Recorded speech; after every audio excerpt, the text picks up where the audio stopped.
Welcome to Crossroads on TVI. I'm your host, Manjula Salvaraja.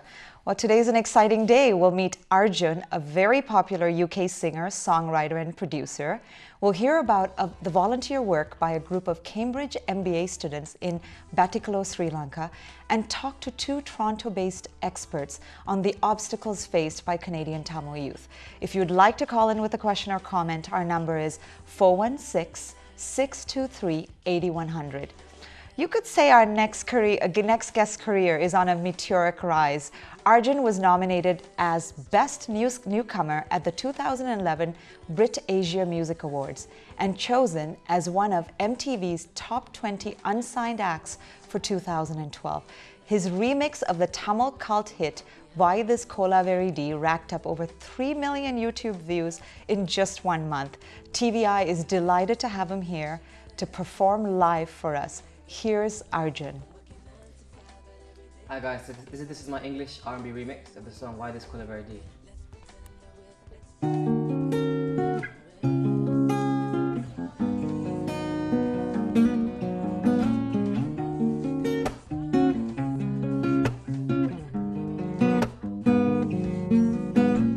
Empty life, girl, you know ya got me feeling stupid right now. Got me drinking shots of whiskey, trying to forget this bullshit.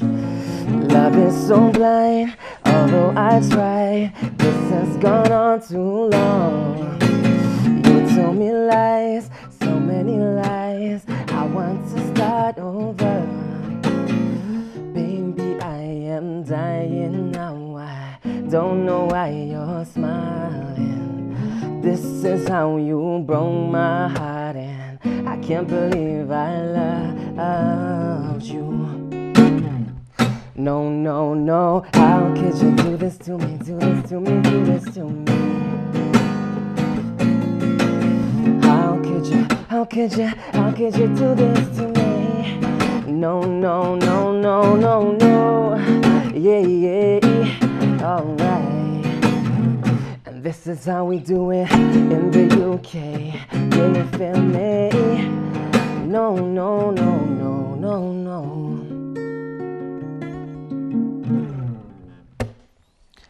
Wow. What a voice. Thank you. That was just amazing. Gosh.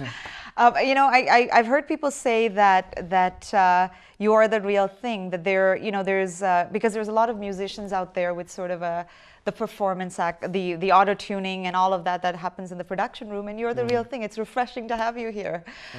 You know, you are going to stick around to chat, but I did want to show our audience a clip of your song Stargazer.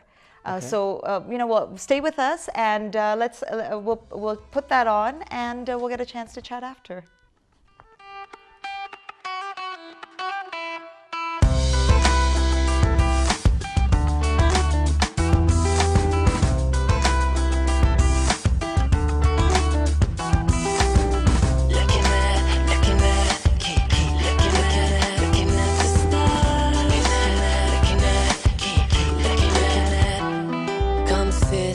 With me on the roof of my car, let's just chill, lying under the stars, baby. And when you wake up in the morning and the sunlight dries your tears, just pretend that we've left the world behind. I'm gonna find a way to make it work, but the both of us different paths, and I don't know if they're gonna cry. I just know that you gotta have faith and stick with me, girl. I'm working 9 to 5.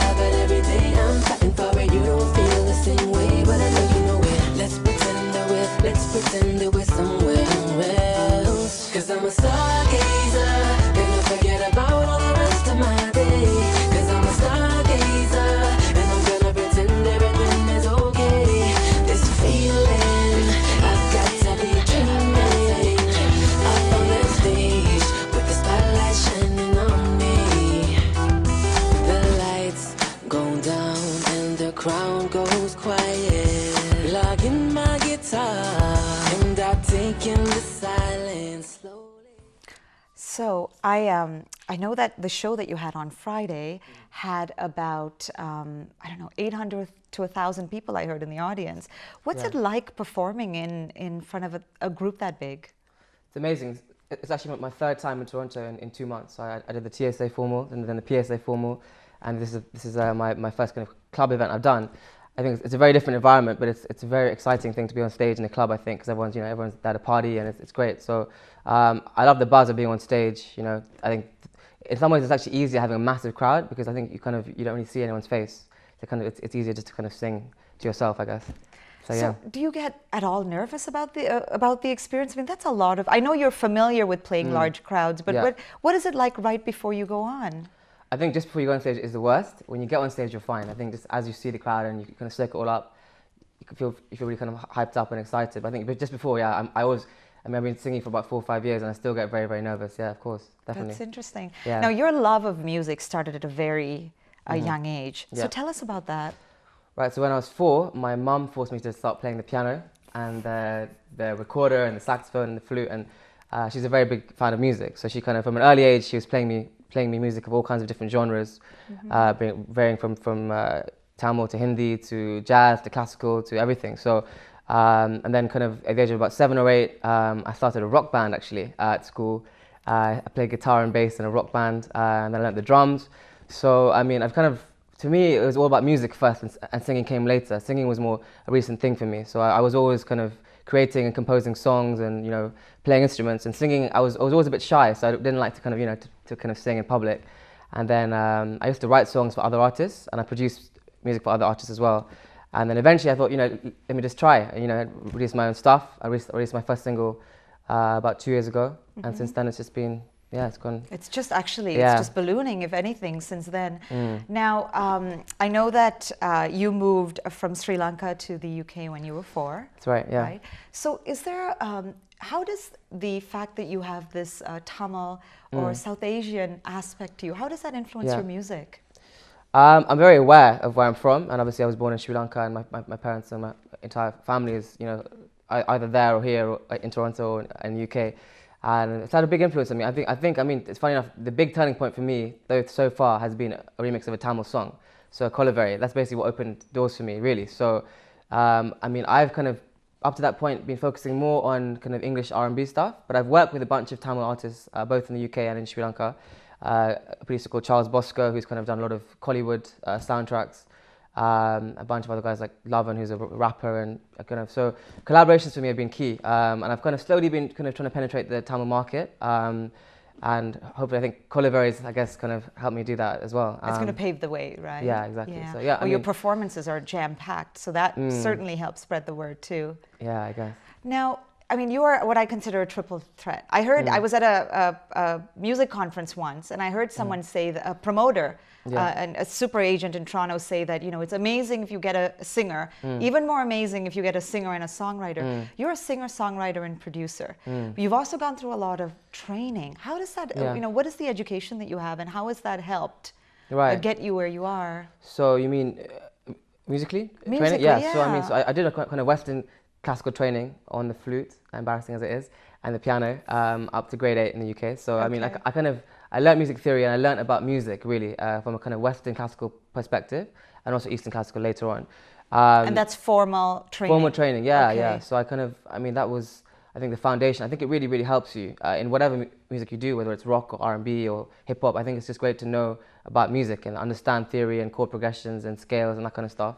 And I think that's really helped me with my production. So production-wise, also because I learned the piano, the guitar, and the drums. I think between those 3 instruments, you can pretty much compose anything. In this day and age, everything's done on a computer, right? So everything's played on keyboards. I can play strings or tabla or whatever it is on a keyboard, right? So for me, production is the most fun. I love creating music. Being in a studio is the most exciting thing, I think. Just to be in a studio with other artists as well and just creating music. I think that's the most kind of exciting part of it for me. Now, I've heard through the grapevine that you actually studied architecture in Cambridge, and I'm told that you're sort of a man of different passions, right? Yeah. So architecture in Cambridge, that's actually quite different. So if you weren't a musician, what do you think you'd be doing? I'd love to be A cricketer, actually. That's my other passion is cricket. So Really? Okay. if I could be anything else, I'd be a cricketer. I love cricket. But yeah, I've kind of been, so I had my I did my degree in architecture. So I love the arts in general. So arts and graphic design and that kind of stuff. I love visual stuff as well as music. But if I wasn't a singer, hopefully it'd be something to do with music, maybe a record label executive. So once the music is gone, then it's architecture. Cricket, and then it's architecture. I think it was cricket number one, then music, then architecture. Yeah. That's hilarious. So you know, sometimes we tend to look at musicians and we see all these things. Like you've got the three skills. You know, the singer, songwriter, producer. A lot of ladies have written into me to say that you are easy on the eyes, right? So I just think, I mean, what are some of the challenges? I mean, it seems like you have a lot going for you, but what are some of the challenges that you faced in your journey? So I think being South Asian and living in the UK, trying to sing R&B music, because obviously R&B music is traditionally sung by black people, and I'm in a white country and I'm brown, so kind of I guess people aren't used to seeing someone singing R&B. But people like Jay Sean have really helped, you know, pave the way for Asian kind of R&B artists. I think, I mean, you know, it's been amazing. Thus far, I guess I haven't really tried pitching myself to the UK mainstream kind of market yet. So I think the next step for me would be to try and release an album to the UK and the US kind of mainstream market and see what happens. But yeah, I mean, there's been a few. I mean, I think on the whole, it's been really encouraging. I've been traveling around and getting amazing support. I'm so touched that I can come to a different country and just, you know, meet fans. For me, it's a new thing, right? So yeah, honestly speaking, I think I haven't met too many challenges, but I mean. That's great. Yeah. Now, was there some point along this journey that you thought, wow, I've made it? Or whether it's a moment or a series of moments that you thought you were somewhere and you thought, yeah, this is good. I wouldn't say I've made it by any stretch of the, I mean, that's a bit arrogant too soon. But yeah, I mean, like, so I think the last 3-4 months for me have been incredible. I've been traveling so much. And I think, as I said, the main thing is just to travel to like a different country and just be taken care of so well, and, you know, by promoters, and, you know, they kind of drive you around in a limo, and, you know, with security, it's kind of crazy. It's a weird feeling, right? So you walk into a venue and there's like 10 security guards around you. So and just to see the love from fans, it's just really amazing to be able to just, you know, to come somewhere like Toronto, which I haven't been before February. I'd never been here before, and just to meet so many people that are so passionate and, you know, that know all my songs and sing them back to me when I'm singing them. It's an amazing feeling. Yeah.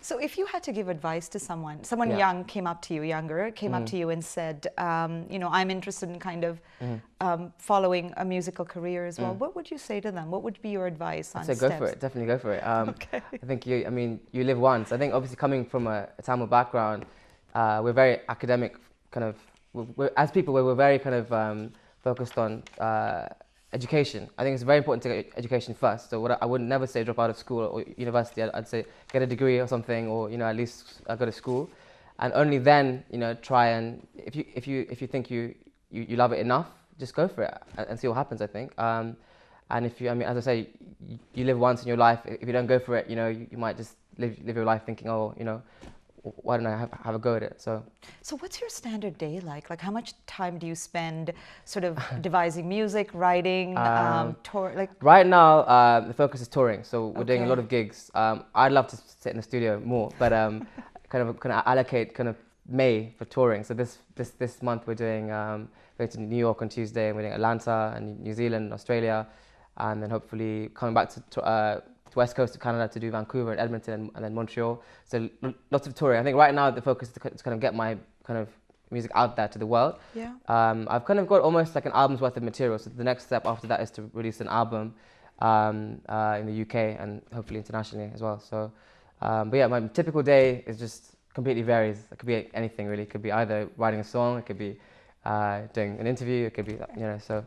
Anything goes. Yeah, anything goes. Okay, so now you have a meet and greet, I think, with fans in Toronto. Yes. Tell us about that, because I know there'll be people listening who want to be there. Right, so all you guys watching, I'm going to be doing a meet and greet literally just after this interview at 3 p.m. Till 5 at Atelier nightclub in downtown Toronto. I think it's on King Street West. So make sure you guys come down. I'm going to be, you know, just hanging out with fans and just saying hi and whatever. So come and say hello. but I'll be singing a few songs as well probably. So yeah. So I've got a question of you, just about the sort of UK, the industry there. Yeah. You know, we have a larger, I would say, a Tamil population. The diaspora is larger here, both here in North America in comparison to the UK. But I noticed that you have these sort of artists, musical artists, MIA, there's a whole bunch of them. Yeah. There's almost sort of, you can say per capita, there's actually more coming out of the UK than here. I'm curious to hear, as a musician, as someone who knows the industry there, why do you think that is? Like, what is it about the environment that is like a breeding ground there for? And people have asked this question even about like other music there, you know, the punk space there, everything else. So I'm just curious why you think that is. Interesting. You know, I haven't thought about that. I think that there's a lot of talent in Toronto from what I've seen.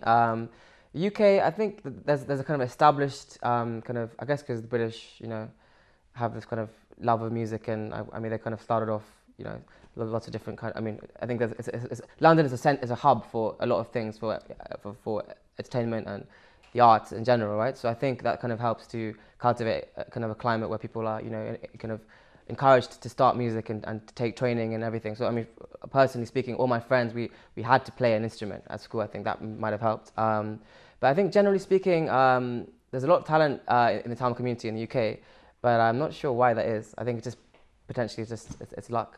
MIA is, I think, an example of someone who has, I mean, her route actually was more through the mainstream. I think she was more actually, she didn't focus on the Tamil community. I think that just came along with it. So her approach was just to make whatever she wanted to make, and her style was just so different and so amazing that it caught on, I think. So that's right. And she actually, you're right, she took the approach of actually just making what she wanted. It appealed to the mainstream and then kind of taking I think the main thing path. is to make music that you personally enjoy making. I think if you start to try and appease too many people, I think that's when things can go wrong. So I think stick to your core, you know, to what makes you happy, what you enjoy creating. If you're not enjoying it, then there's no point doing it, I don't think. So MIA has done really well, just being herself. So I think that's what you're doing too. Good lesson, yeah. That's actually a very good lesson, that to stick to sort of what your musical roots are and what you do and love. So what do you have coming up?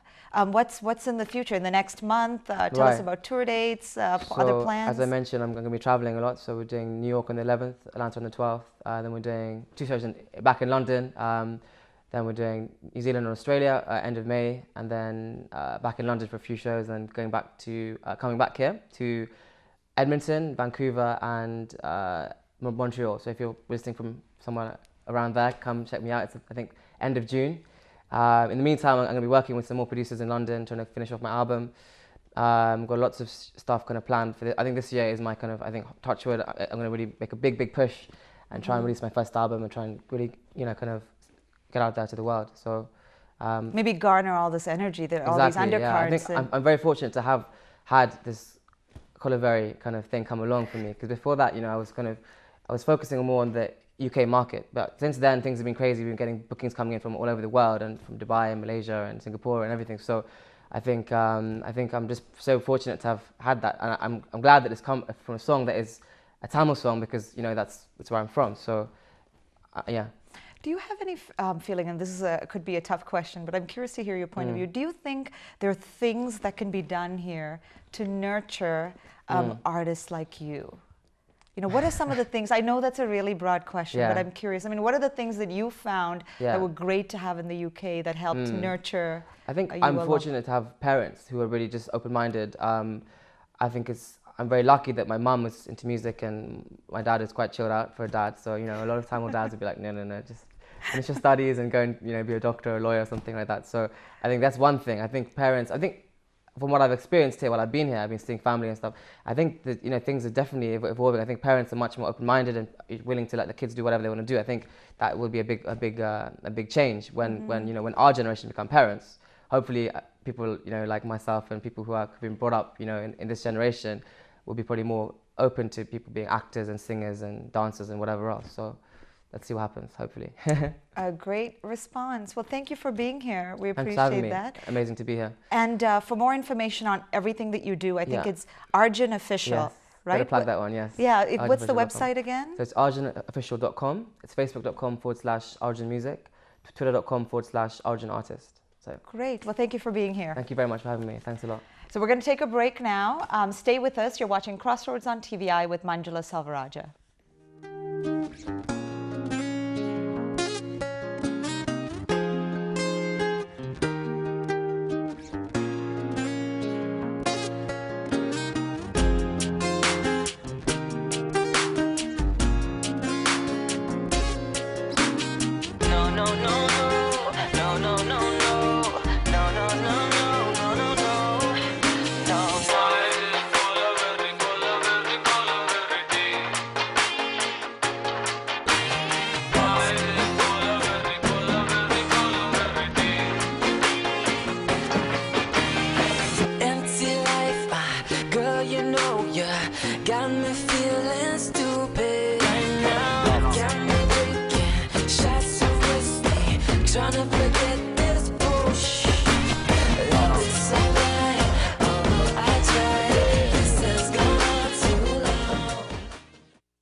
Welcome back to Crossroads on TVI with Manjula Salvaraja. Recently, a group of Cambridge University MBA students from Canada, Colombia, Italy, and Japan traveled to Batticaloa, Sri Lanka to volunteer with a women's self-help group. Their focus was looking at developing sustainable solutions for reducing poverty. Here is a short video with photos of their trip.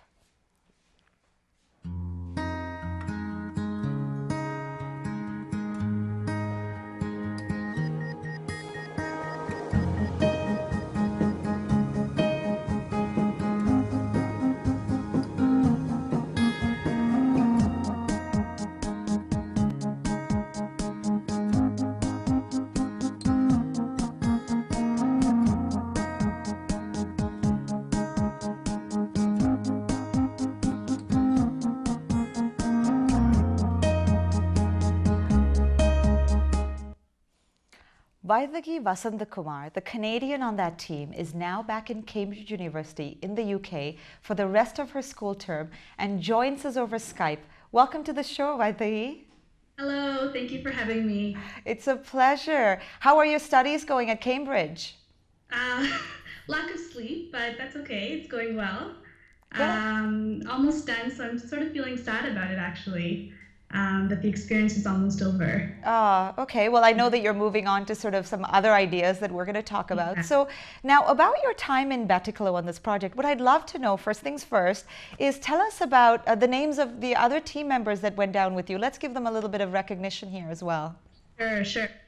So one of them is Mihoko Kashiwakura. She's from Japan. And we also have Camilo Canyon Correra. He's from Colombia, and also Nicola Faro from Italy. So very, very diverse team there. And how did you guys come up with this idea? I mean, what drove you to think of this project? So part of the Cambridge MBA curriculum is a 1-month consulting project that we do either for a for-profit or beyond-profit organization. And the whole idea is as students, we provide complimentary consulting services, and at the same time, we learn in the process. And for me, one of the ideas I'm really interested in is this concept of social entrepreneurship. And so I thought, in India, as well as a lot of countries in Africa, there's a lot of exciting things going on about this. So, wouldn't it be interesting to apply some of our business principles and this concept of social entrepreneurship in Sri Lanka? And I was sharing this with a really good friend of mine, Mihoko, one day over dinner. And, she said, Vaithegi, if you are able to get a good project, then I'm your first team member to join. Wow. So that sort of, motivated me to think, well, at least I have another team member. I just need 2 more to do this project. And so I was able to work through Dr. Darshan Amblavana. So he's in Batticaloa right now. And he introduced us to several organizations doing different projects. And we were able to select a project that got approved by the university. And then came the task of selecting team members. And sort of the challenge around this is we were a beyond profit project, so we didn't have funding. So I thought it would be a challenge, but really I found that a lot of my classmates were quite interested in doing a project in Sri Lanka, and we sort of said funding will work really hard to secure something, but let's try to get the right team members on. And so selected Nicola and Camilo because they brought a very diverse skill set.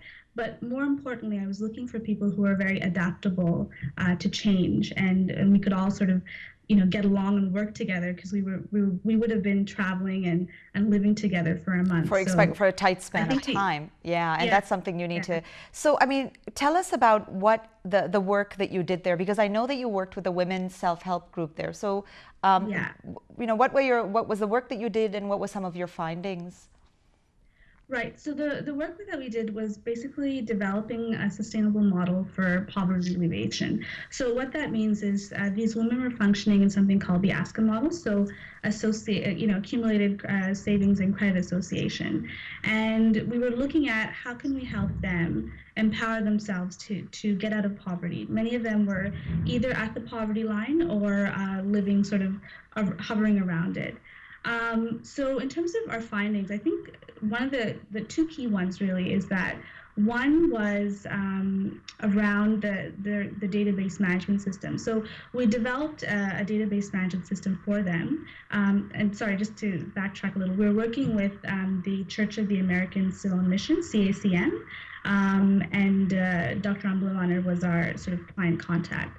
And one of the things we did was we looked at sort of social impact measurement. So if you're, donating money to a cause, how do you actually know that you've impacted them? And so we looked sort of at if a woman goes from living in a mud hut to a tin house, what are the behaviors she's undertaken in terms of her savings and her entrepreneurship activities to sort of get there, and can we replicate that in other women? And then the other thing we sort of found was that there was a lack of access to markets. And what that meant was a lot of these women were getting trained by NGOs and even the government on how to make these beautiful handicrafts from local local materials. But they either weren't able to sell them because they didn't have a market to sell them, or they sold them to middlemen, and the middlemen, didn't give them a fair profit. So, an example is we met this lady sort of in the interior regions of Batticaloa, where she made these beautiful hand-woven mats. It took her 4 days to make them, and she made a profit of 300 rupees, which is the equivalent of $3 Canadian. Wow. So we were looking at ways of how can we sort of facilitate that market access. So that's interesting. I mean, you've mentioned earlier this idea of social entrepreneurship, right? And that's sort of what the project is around. Can you explain? I mean, you seem to be a proponent of it. You hear a lot of that word out there in the development community. Can you explain that term to us? Yeah. So this idea of social entrepreneurship actually really sort of rose in the last 10 years. So there's a lot of activity going on, especially in the UK as well. And what that is essentially that you develop a product or service innovation that addresses and solves a social or environmental issue. And it could be run as a not-for-profit, or it could also be run as a for-profit initiative. So just to give you an example of a product innovation, it's actually my favorite one. It has a Canadian connection. It's called the Smelly Socks Innovation. And what that is basically a Tanzanian doctor found that, mosquitoes are attracted to the odor of smelly socks. And so he was able to make that into a product that if you keep outside homes in Africa, it attracts the mosquitoes and it kills them. And so what you have here is an innovation, and they're going to try to sell it for $4 to $27. So it's combating this issue of malaria, 900,000 deaths a year in that, but also doing it in a way that there's an innovation and there's some entrepreneurship around it. Another example of a service innovation is mobile devices, which are very popular in developing countries. M-Pesa in Afghanistan, the police service actually uses it to pay their police officers directly. So it's like branchless banking. And they found a lot of the police officers were surprised at how high their salary actually was, because they avoided the issues of corruption and money being siphoned off during the transactions. So love those ideas that you've shared, and it sounds to me that your group has actually come up with one yourselves. Can you tell, and I hear this is launching very soon, hopefully in the next month or so. So can you tell us about it? Yes. So one of the ideas that we came out of, because of the lack of our access to market, was we thought, what if we facilitate a web platform where we can sell the products that these women make. And so I had the opportunity to visit 7 producers that produce different products, and we're just starting a very initial pilot project to see how it goes. So I'll just actually show you a few samples here. You can see, so it's actually recycled paper products made by a local group in Batticaloa, and they actually use local materials around the area, and they hire hire disadvantaged, so widows, elderly, and disabled people to work on their products. And so what we're going to do is we're going to launch a web platform. It's through traderoutes.co. So you can always sign up there and register your interest just to hear more about the initiative. Ultimately, the goal is to create an opportunity for them to be able to sell their products and give them a fair wage, but also it's to work with them and empower them. So in terms of training and what does it mean to develop a quality product, and also how do we ensure that they understand what works for Western markets. So it's really to sort of give them that knowledge, and eventually they'll be empowered to develop those products and even sell at local markets as well. So traderoutes.co, and hopefully we'll be launching soon. Great. Well, we definitely want to have you come back when you're ready to launch to tell us more, because we'd like to sort of see the finished product as well. So give me an idea of, your interest in this. I mean, you're doing your MBA at Cambridge. You definitely seem interested in international development. What are your plans after you're done your MBA? So for me, the immediate plan actually is that, something ongoing that I'll be doing with Mihoko is we actually really had a great experience with CACM. And in part of our experience, sort of outside of our project, was with the St. John's Boys Home that CACM works with. So these are boys from the age of 10 to 17 years old. And we really connected with them. So what we're doing is we're doing Skype-based mentoring and English language sessions that will continue. And long-term for me is looking at sort of careers in social enterprise. And really, I think there's a big power for business to do good. And there's a lot of activity around it. There's a lot of exciting things going around it. So just being able to harness that excitement and do something as well will be the next adventure, so to say. Wow, it sounds very exciting. So coming back to Trade Routes, is there anything that you'd like to ask the community for, be it support, or I mean, you definitely have the ear of our audience. This is a very interesting project. What kind of support do you need to get this launched in the next 2 months?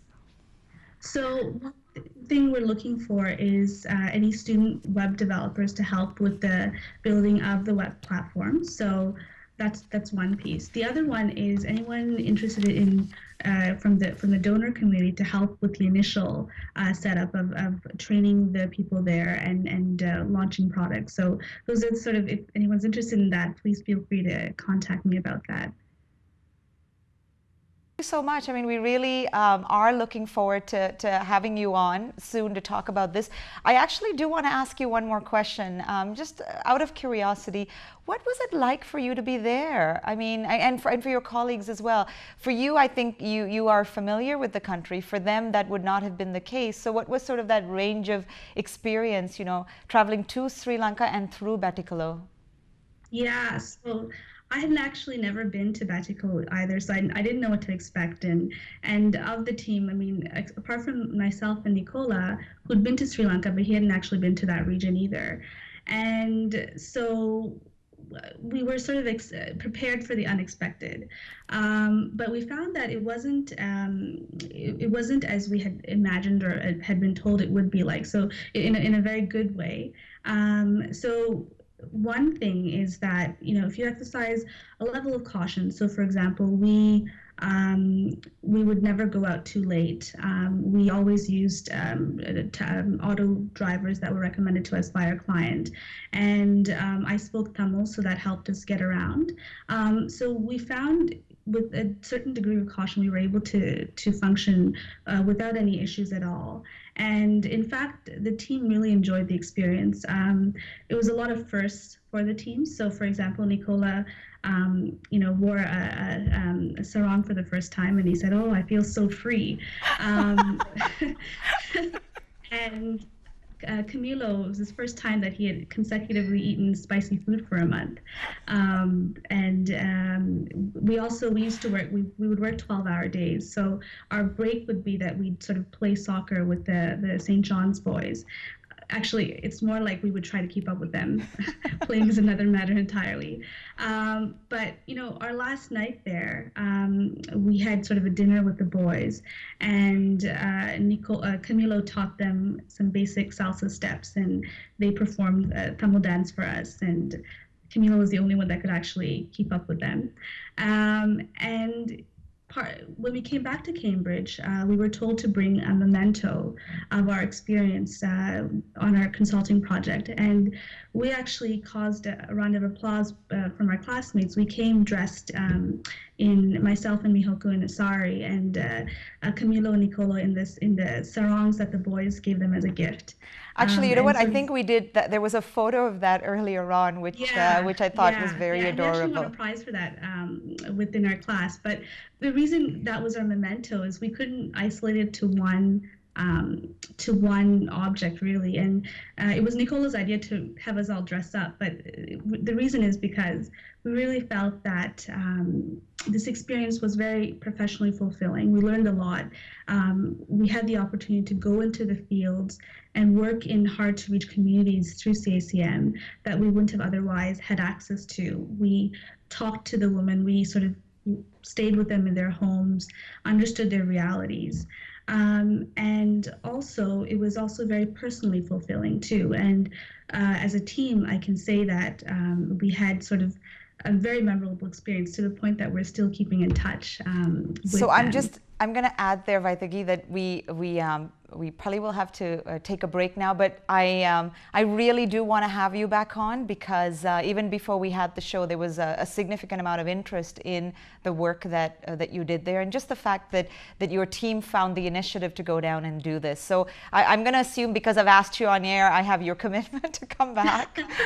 Yes, you do. So, I can't say no, can I? No, I'm joking. Thank you so much, Vaithegi, for being with us. Let's take a short so much for break. having me.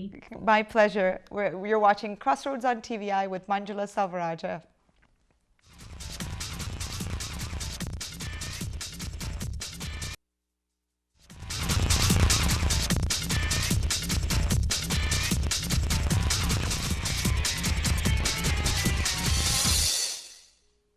Welcome back to Crossroads on TVI.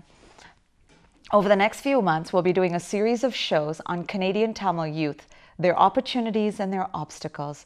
To launch the series, it is my pleasure to welcome to the show two experts in that area. Ken Jeffers is a respected authority in Toronto on the topics of youth engagement and diversity. He has been working on racial equality for over 50 years, from participating in anti-segregation protests in the 1960s to launching the Harriet Tubman Institute for Research, to his past role as manager, Access and Diversity for the City of Toronto. I also have on the show with me Thiva Paramsodi. He is the chair of the Canadian Tamil Youth Development Centre and a former project manager with United Way's Action for Neighbourhood Change project in Malvern. Welcome to the show. Good, good. So Thiva, perhaps you can tell us a little bit about Cantide. Give people an introduction very briefly about what Cantide is about. Well, Cantide's been on the show for a long time. So I think it's just basically, it's an organization that was launched about just over a decade ago in supporting our young people in going the right direction, mentoring them and ensuring that we create a positive young community for the future. So we work in schools, we work with kids that come out of incarceration, we work on leadership projects, as well as trying to mentor young people to become stronger as community leaders in the future. Wonderful, thank you. Well, I have a whole series of questions on community organizations, which I'll come back to you. And Ken, welcome to the show as well. Thank you for having me. It's a pleasure to have you on. And my first question is actually going to be for you. Now, I know that you have extensive experience in this area. I've heard you talk about unemployment rates for youth, access issues for youth.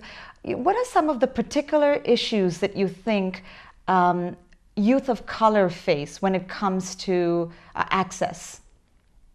Well, I think first of all, understanding the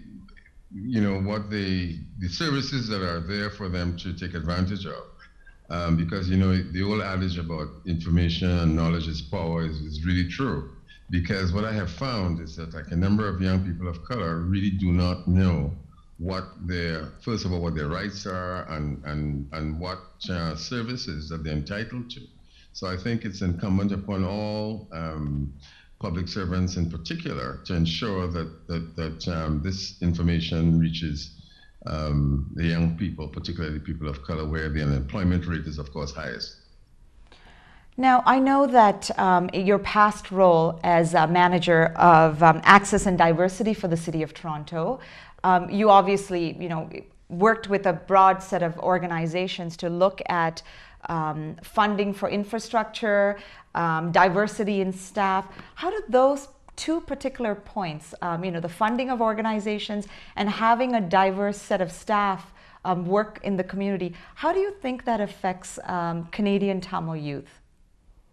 Well, Canadian Tamil youth in particular, like I've had the privilege really of working with some of the groups of Tamil groups of young people, and what I find though is that when you look at the public service, for example, where services are being offered to all communities, it's not really reflective of the staff are not reflective of the communities that are being served. I can speak about certainly the City of Toronto, where some of the work that we did and I did was to ensure that the communities, that the staff reflect the communities that they work in. And what concerns me very much is the fact that when you look at the Tamil community and you ask the question, who speaks on behalf and ensures that the issue of employment with Tamil youth is being looked at or paid attention to, I can't honestly say that I know or I've experienced a great push for that. And so those are some of the things that I think are really important for the Tamil community and other communities, of course. But in this case, the Tamil community to really, you need to know why and why not. And then knowing why and why not, then you develop a plan, which I think needs to be implemented. And it's time is of the essence here. It really is. And I think, that takes me to the question about your organization. I mean, Kentide was originally formed because there were media reports about youth violence and gangs in the Canadian Tamil community. And the reports kind of died down. But your organization's still out there, and apparently workers within your organization are now dealing with a whole set of different issues. So can you speak to that? Yeah, and I think it's important for our community to understand. I think, violence was partly because of the migration and immigration into the community, and there's a lot of transition issues that happened. A lot of young people living alone, single, without parents and stuff. So that was the catalyst for that type of violence that happened. But now we look at it, we have a lot of young people who born and raised here, who went to high schools here, and there's a lot of identity issues. So what we're beginning to see is there's a transition between young people growing up here, trying to find out who they are. So, oftentimes I don't even categorize them as Tamil youth. We talk, Ken, it's good to have Ken here. We always talk about urbanized young people because it's so urbanized as to a point where all the kids are listening to the same music, same culture, same clothing. So, it's kind of challenging to talk about ethnicity and how they are different.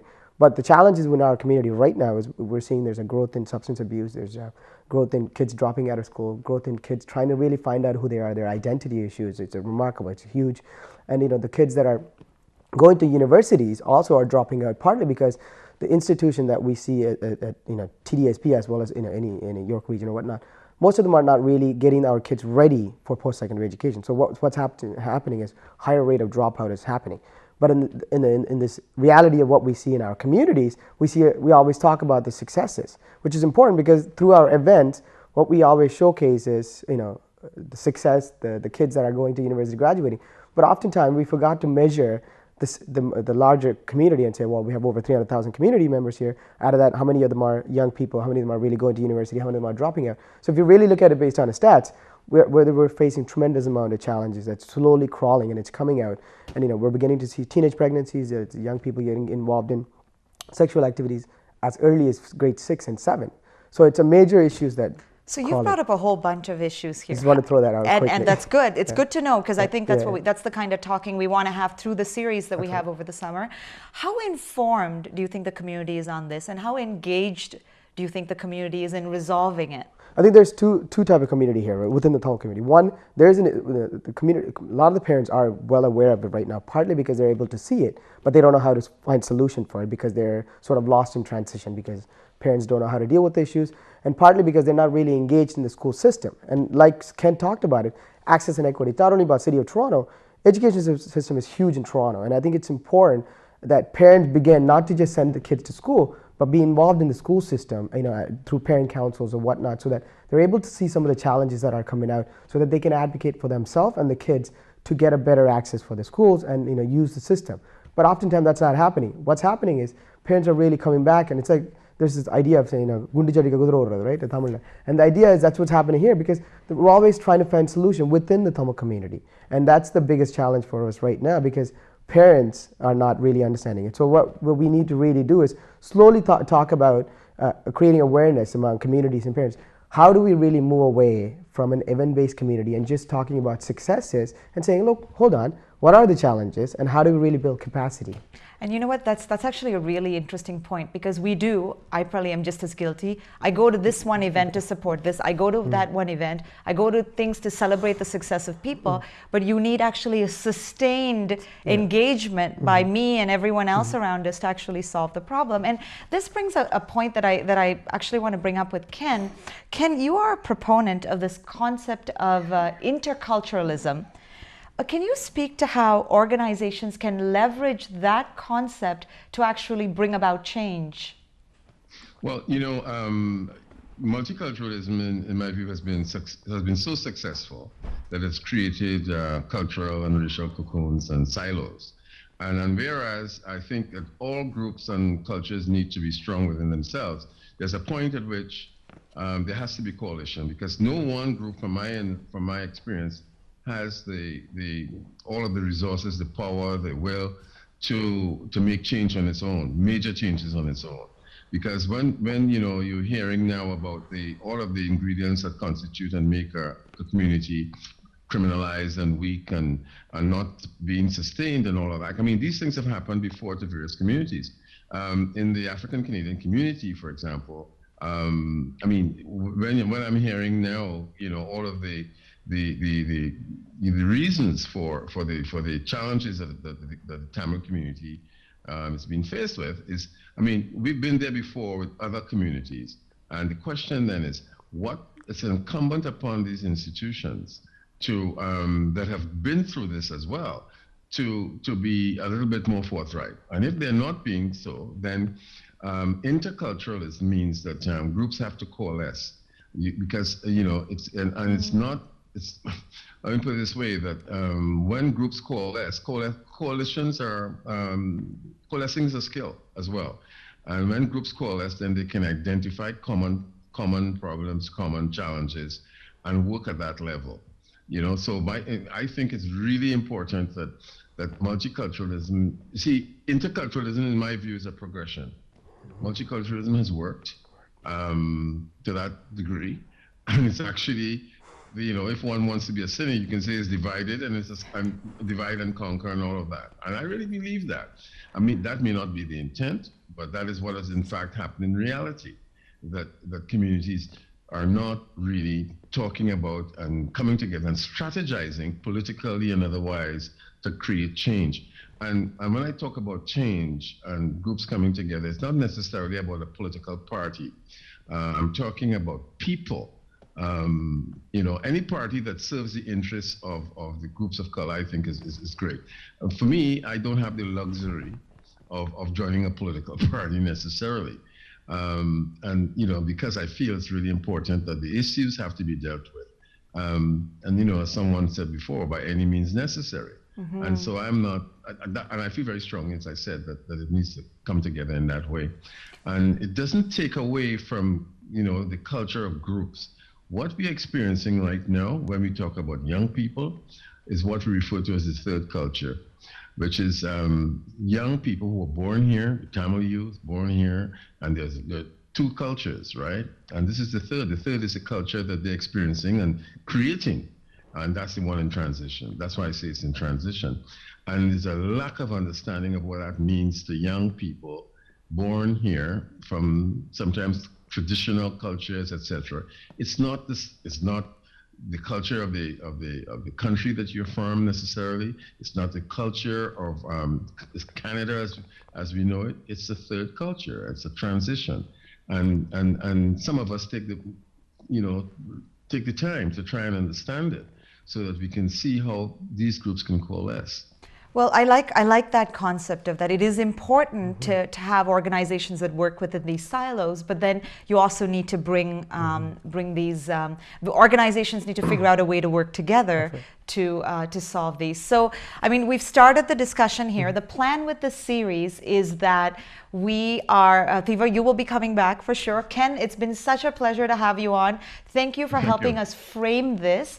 We've identified infrastructure funding as an issue, that that the community may not be complete or maybe aware, but not publicly aware of some of the issues that are going on.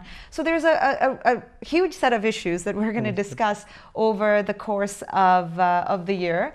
And I thank you, Thiva, for coming on. No problem. And this discussion will continue. Yes, it will. So thank you. It's been quite the show. We've heard a lot of ideas. And now I just want to say a couple of things before we end the show. We have a special request of our audience.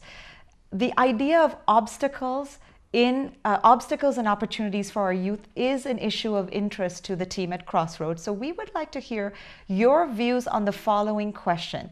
In your opinion and experience, what are the pressing issues facing Canadian Tamil youth today? Please email us your thoughts at tvicrossroads@gmail.com, and you are also welcome to record a video response and forward it on to us. We would like to share some of these on our series that we do on youth, Canadian Tamil youth opportunities and obstacles over the summer, and perhaps Thiva will get an opportunity to respond to some of your questions at that point too. I also want to add that we've been receiving a lot of mail from a group that we interviewed 2 weeks ago called Broken Dance. Do watch their semi-final performance tonight on Canada's Got Talent and consider voting for them. That wraps up our show for today. Thank you all for joining us. You've been watching Crossroads on TVI with Manjula Salvaraja. Have a wonderful weekend.